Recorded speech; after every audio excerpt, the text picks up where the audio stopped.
went out there to clean up that other, we actually rented a bobcat with a brush cutter on it and cleaned up all along the fence on the north side too. It's really made a difference. People seem to be extremely happy with winters on so nicer. So it made a big difference. We got told no, no, no, no, no.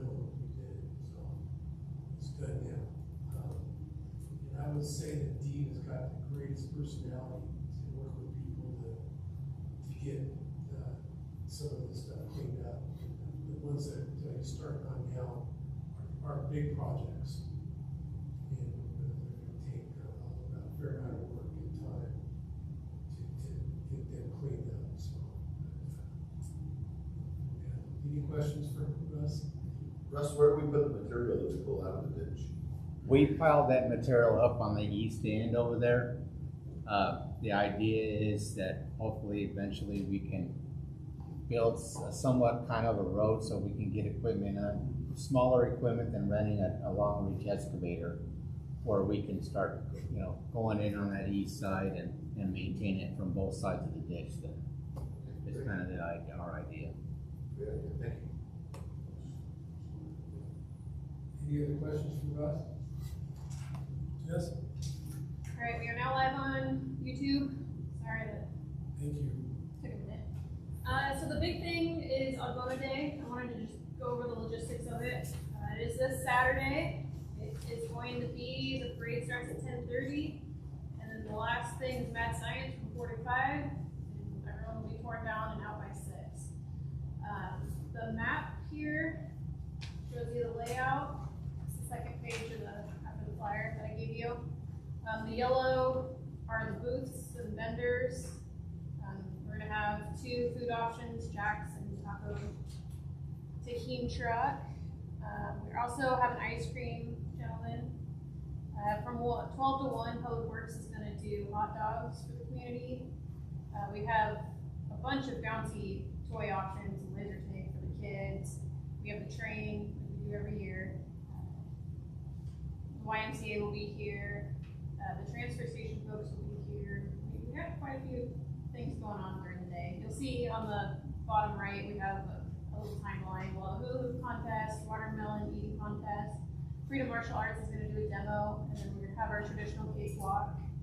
And then on the flyer, gives a few more things we have going on. So Mad Science from 4 to 5. The Reptile Ladies will start at 11. The big thing that we need for the day is some help. So if anyone's willing to spend the whole day with us, that would be awesome. If you just want to spend an hour or 2, great, we'll take it. We have the city booth that we'll need to take a lunch at some point. So if someone can just hang out for an hour, we'll help people go get some food, take a break. And then Gary has like an axe throwing thing that someone needs to watch, or maybe it's basketball. I can't remember. One of the games someone needs to monitor. So we're going to rotate through that as well. Skeet shooting. And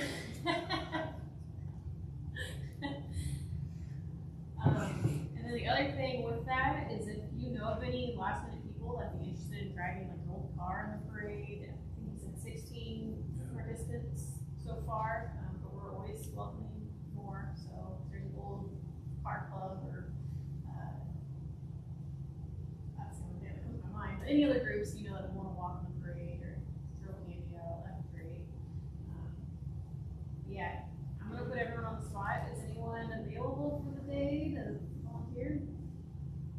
Are you good for all day? All day. We have a meeting Thursday on this. The committee? I'm not sure. Gary didn't say. I think it's our last meeting. Is it? Okay. I'll be here Saturday. Okay. We're gonna start setup at 9:30, 10. What time are we starting? Is it 10? Okay, it's 10. And then we're gonna start lighting up everyone for the parade off of Algona Boulevard, just north of First, at 10:15. 10:15, and then the parade starts at 10:30. We'll go down First, and then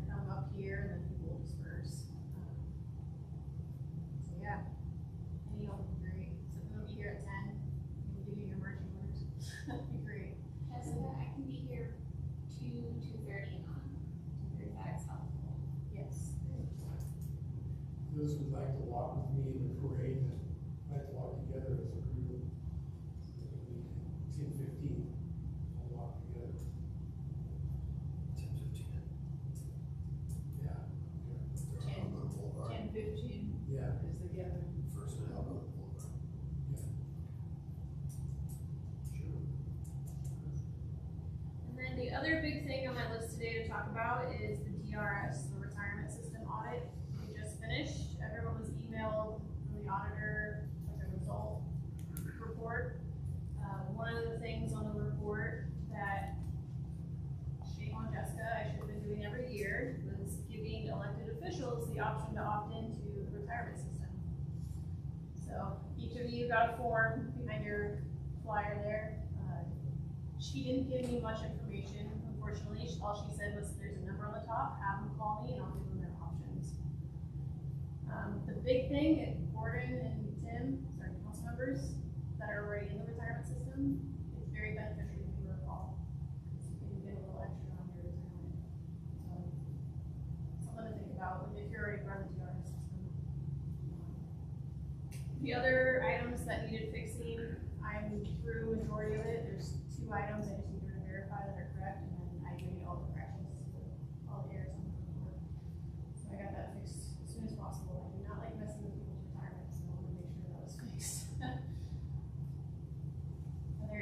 Did anyone have a chance to read it, or any questions about it, or? Who was that from? Her name's Melinda.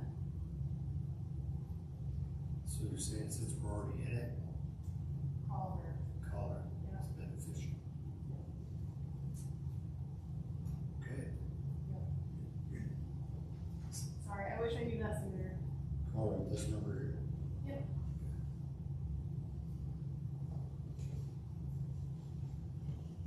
Doesn't matter. Questions for me? Thank you, Jessica. My mayor's report.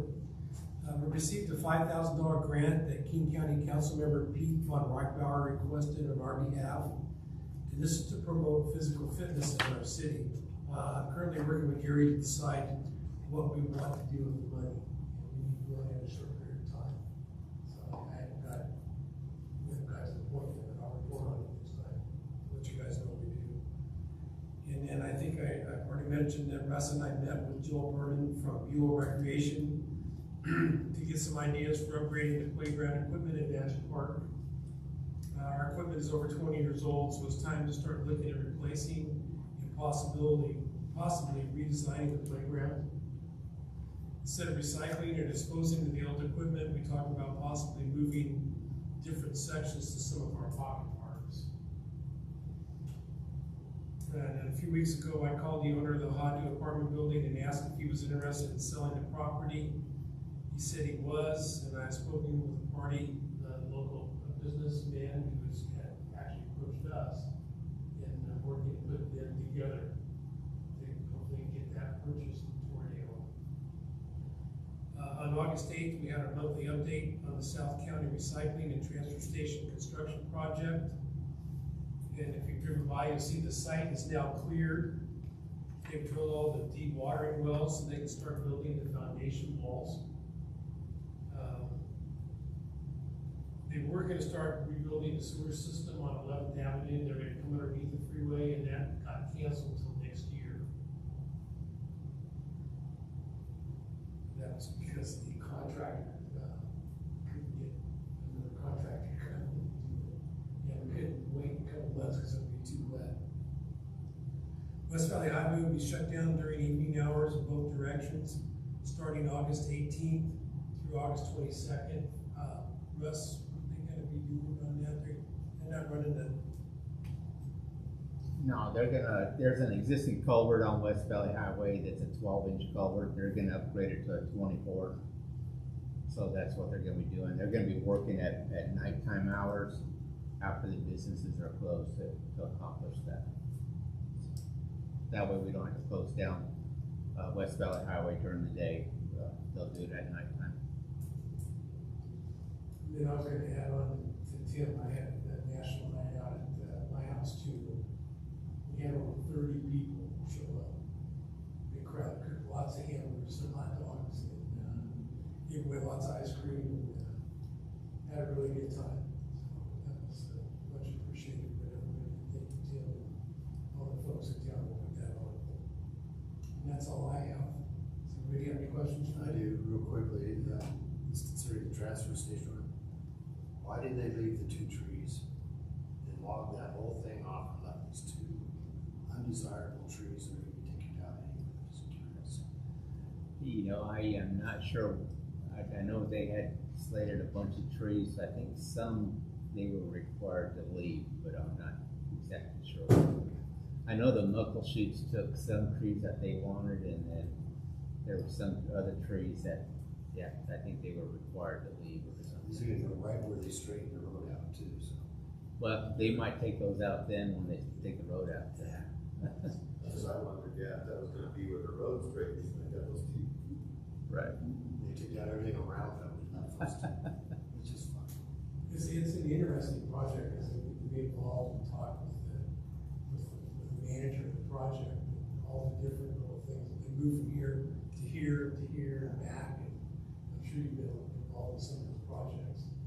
It's still slated to be done in February of 26. They hope to be sooner, but that's what the date is. 3 years is gonna go by quick. Any other questions? We move on to audience participation.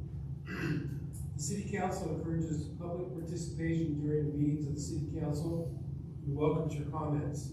This time is set aside for you to speak to the city council on any issue. The council ordinarily takes non-agenda matters under advisement before taking action. You are also invited to comment on action items as they are considered during the meeting. Individual speakers will be limited to 3 minutes each in addressing the city council. When addressing the council, please speak clearly and audibly and state your name and address for the record. Is there anybody online, Jess? No. Moving on. So we're now gonna have an executive session. How much time do you think we need? Sir? Let's start with 10 minutes, Mr. 10 Mayor. minutes? So we'll excuse ourselves for 10 minutes and we're going to the chambers. And Mr. Mayor?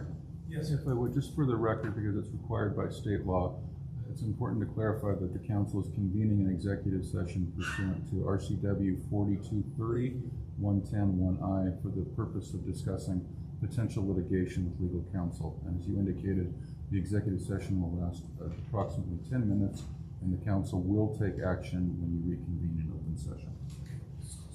thank you.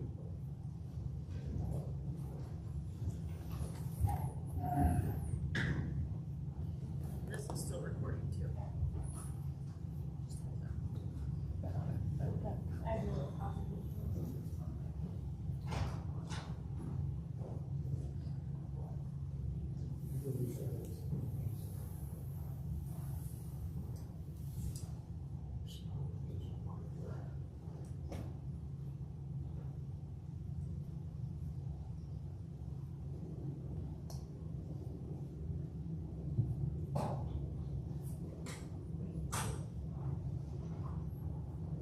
Yeah.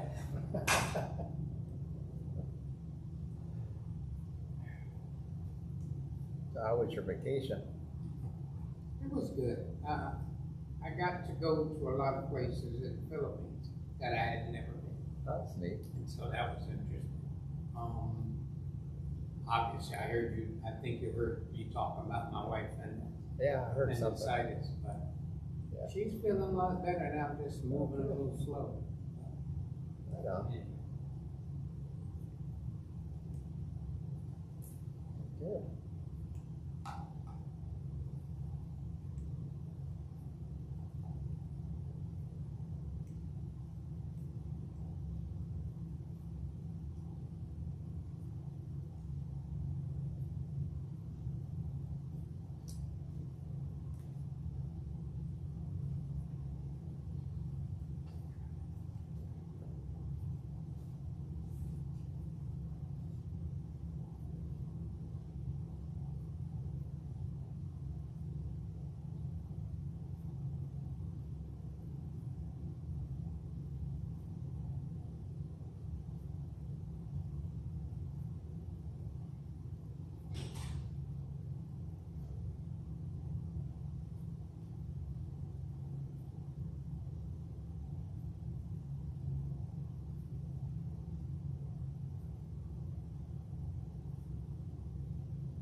you're on the phone. No, Yeah, I know, just.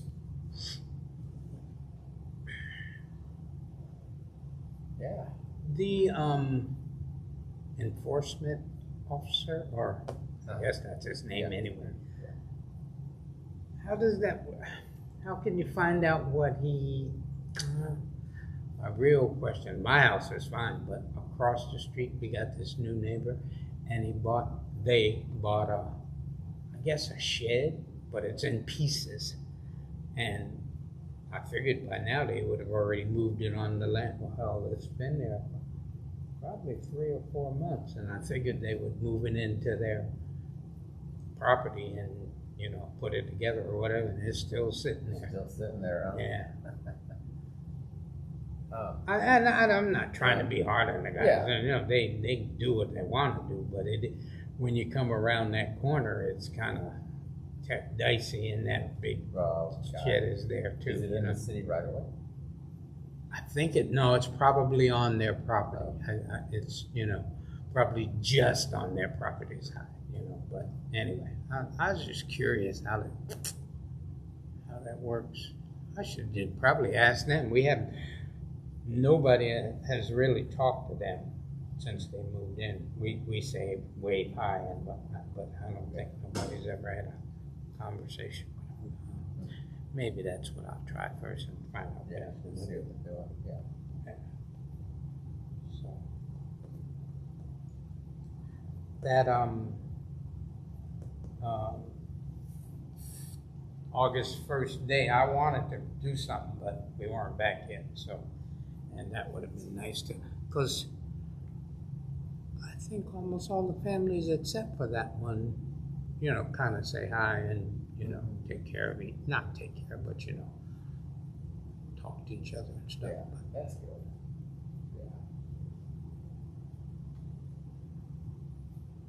Yeah, we live in a pretty good neighborhood too. All the neighbors and stuff get together sometimes. It's nice. I guess they had quite a few people, huh? Mayors. Yeah. Yeah.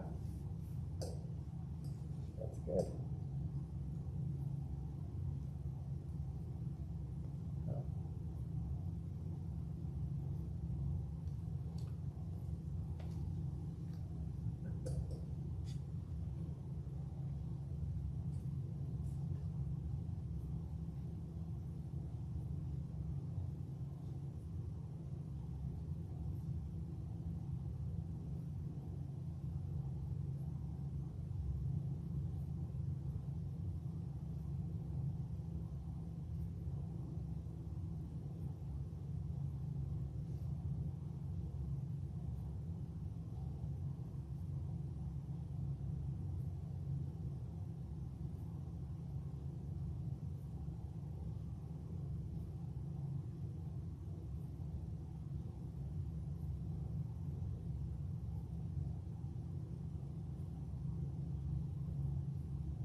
undecided riddle.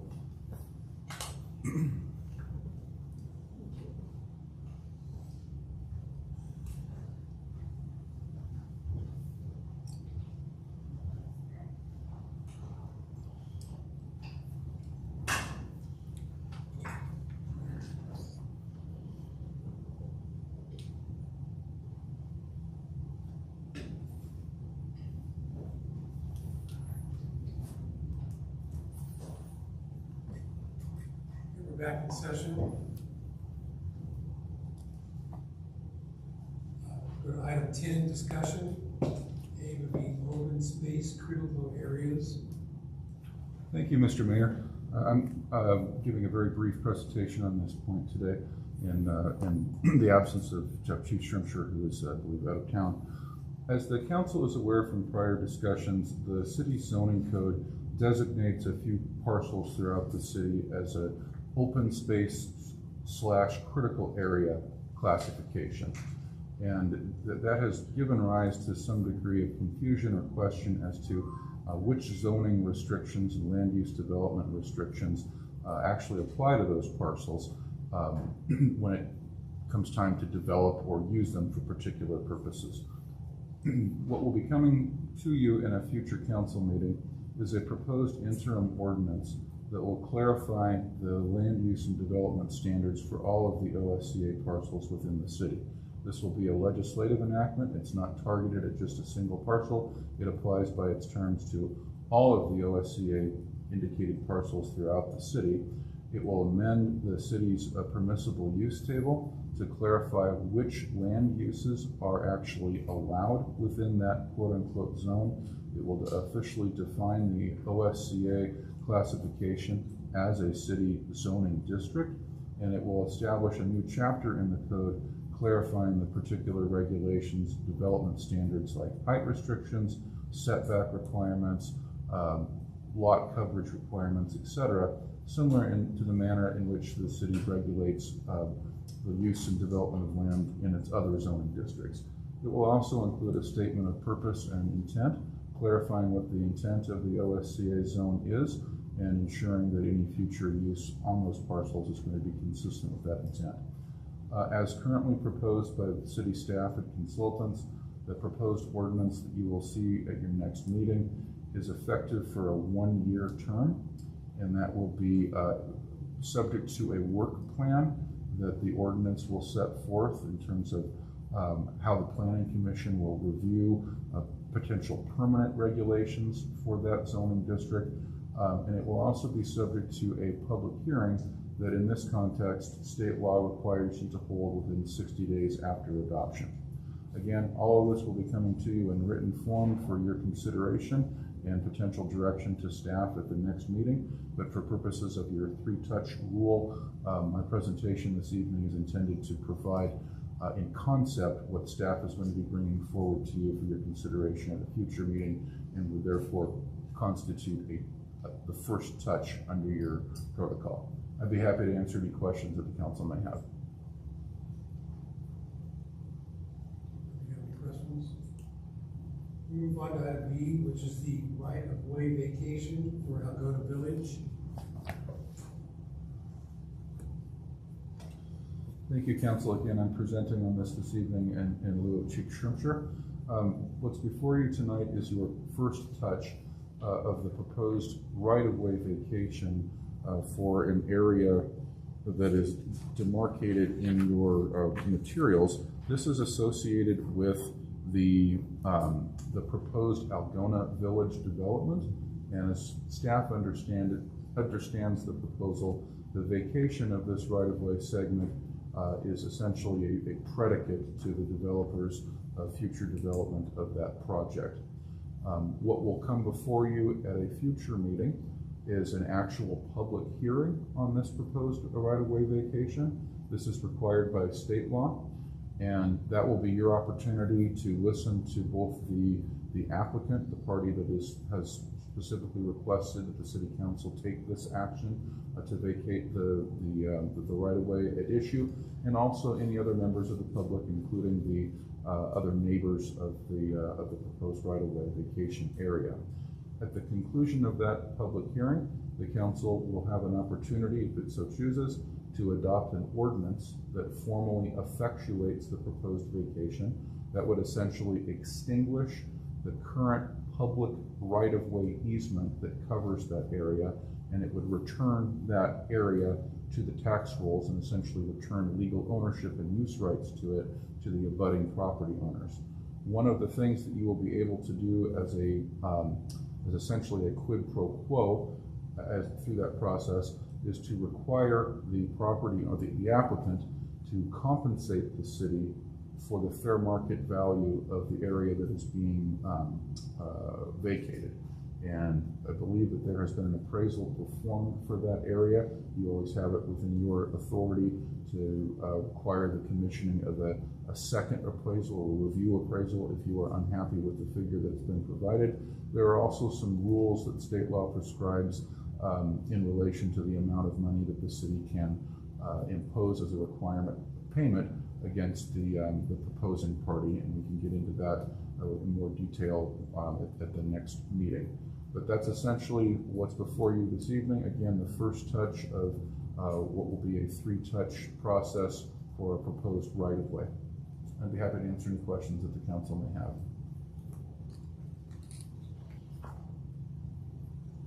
I was looking through this earlier, Zach, thank you for that. In one of the exhibits, I'm trying to find it here. It indicated some property that's outside of the city limits. That doesn't have anything to do with this action, right? That was a great question, Council, and I noticed that too. Apart the fact that some of the title reports also indicated some differing ownership. That's a question that I have in for staff and the city's consultants to opine on, and certainly at your next meeting there will be a definitive answer to that. But it's a very valid question. Just to be clear, you can only vacate property that's in the city limits and for which there is a current city right-of-way easement. So if it's outside the city limits, I'm not sure how that would bear on this particular proposal, but excellent question. Okay, thank you. Is there any other questions? Yeah, right now, as it sits, there's some traffic loops that are sitting on that parcel on the west side of West Arlington to trigger the line. So what, are we gonna have some type of easement in there that's gonna allow the utility to maintain that? Property owners gonna have to maintain that at some point? Another great question. I think that one will be more appropriately directed to the city's engineering consultants. What I will tell you is that state law does allow you to impose conditions and contingencies on any right-of-way vacation that you might agree to. So if that's an important point to address and a concern that the council wants to see resolved as part of the vacation process, one of the things that you could do in your right-of-way vacation ordinance is clarify that the city, for example, is reserving an easement to maintain these traffic control devices that you're referring to. Or you could impose a requirement that someone else do that. But that's absolutely the type of issue that you should be considering when you decide whether or not this vacation, this requested vacation, is in the public interest and what factors or conditions might be appropriately imposed to ensure that the public interest is protected.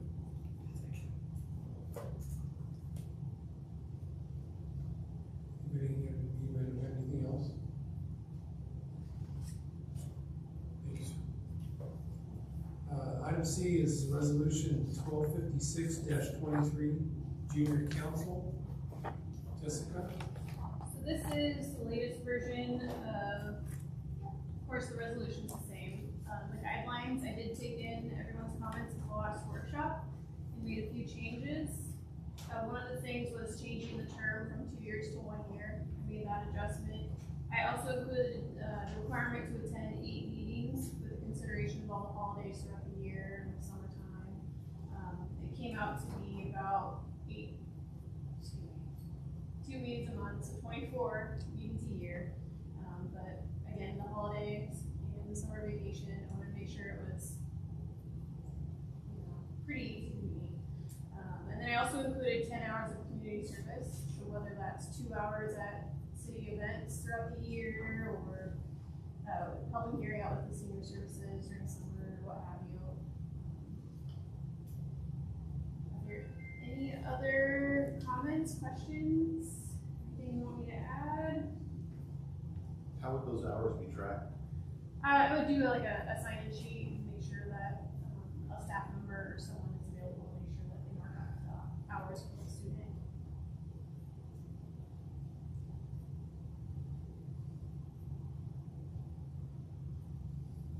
So Jessica, you said requirement 8 per year 8 meetings, yes. instead of doing 24 potential ones. Yeah, instead of doing 2 meetings a month, that's now required in 10, just do 8 throughout their whole term. And then I know during the summer months, we talked about in the workshop, maybe they Takes away maybe 6. 6, and then I'm thinking Christmas holiday, we're probably gonna do maybe 1 meeting in December, 1 meeting in November. And then we have midwinter break, we gotta think about all. I know it sounds like a little number, but It does sound like a lot. I remember looking through the calendar and like, this doesn't add up, but then again, and then if someone's sick, so I was gonna do 10, but then I'm like, well, what if they're sick? Maybe I need to do 1 just to, so I mean, 10 might be reasonable too, but. Just for me, I think 10 sounds better, because we don't want, I would assume you wouldn't want it to be something that's just a, if I want to show up type of situation, and want to teach them the accountability of it, and so I want that to be there. Does anyone else think 10 meeting requirement? Me, I would say 12. At least 1 a month. I mean, if there's 2 meetings a month, they have to show up for at least 1. But we talked about, Summer breaks and all those other things, so. I would say 10 because of summer break, that's essentially 3 months to Fine. You're all gonna gang up. Okay, I will change that to 10, and then just, once I make that change, the council will be ready to move on to passing it at the next meeting, for one last consideration, possible passage. Sounds good. Okay.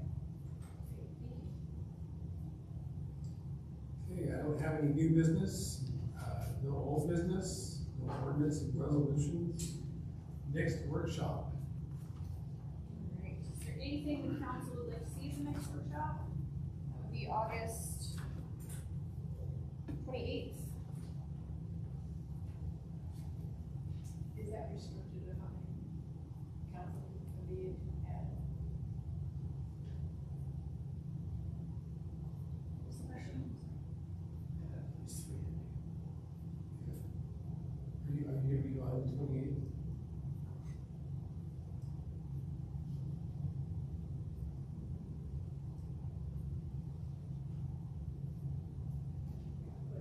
When do we have? We've had a lot of them this year. I know, that's, generally in the second, 9 in the morning, are you gonna be here? yeah. I'm usually here at 7:30. We're talking about, the workshop previous to the council meeting. Oh. Say 28. 28th, so what would you guys like to see in the agenda for the workshop for the evening of the 28th?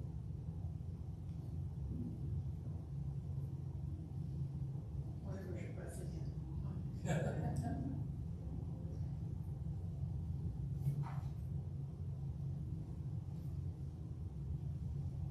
Outside of like an Algona Days review council, just to Yeah. discuss positive things or things you want to consider for next year.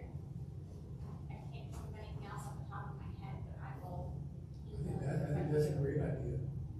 And I think Gary should be here for that too. I think that, then everybody can say it, Robert. I think it would be good to have it, but because this will be the first time we do it this way, Right, and what worked and what didn't. right.